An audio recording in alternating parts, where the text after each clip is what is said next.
Wakil Kepala Kepolisian Daerah Aceh, Brigjen Agus Kurniadi meninjau gerai vaksinasi massal di Kampung Garut, Kecamatan Darul Imarah, Aceh Besar pada Sabtu pagi. Wakapolda memastikan pelayanan vaksinasi tetap berjalan dengan normal dan agar warga dapat menunaikan ibadah dengan aman.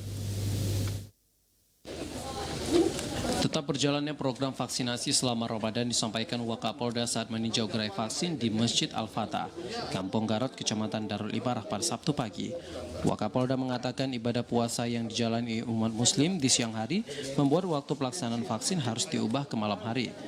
Selain usai pelaksanaan sholat tarawih, vaksinasi dapat dilakukan petugas dengan mendatangi kafe yang banyak dikunjungi warga. Langkah ini guna mempercepat cakupan vaksin khususnya dosis 2 yang masih rendah di Aceh.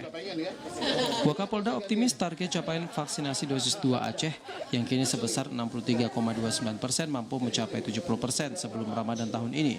Masyarakat diharap terus berpartisipasi mengikuti vaksinasi agar dapat menjalankan ibadah puasa dengan khusyuk. Kita akan melaksanakan setelah taraweh, kita akan melaksanakan gerai vaksin.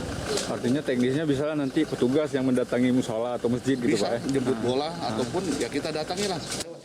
Tingginya antusiasme warga membuat unsur Muspika Kecamatan Darul Imarah optimis cakupan vaksin di kecamatan ini mampu mencapai 90% dari 37.703 total sasaran. Hingga kini total cakupan vaksin di Darul Imarah khususnya dosis 2 telah mencapai 80% atau di atas target pemerintah sebesar 70%. Kita melampaui target, tapi seandainya memang pemerintah mengharapkan kita tetap melaksanakan di bulan Ramadan, ini kita siap melaksanakan. Selesai tarawih, nanti kita kumpul di masjid-masjid, kita langsung melaksanakan vaksinasi bagi masyarakat. Di sela peninjauan, Wakapolda juga mengikuti Zoom meeting pelaksanaan vaksinasi serentak yang dipimpin Kaba Intelkam Polri Irjen Ahmad Doviri. Wakapolda juga menyapa peserta vaksinasi yang hadir di Masjid Al-Fatah, Kampung Garut.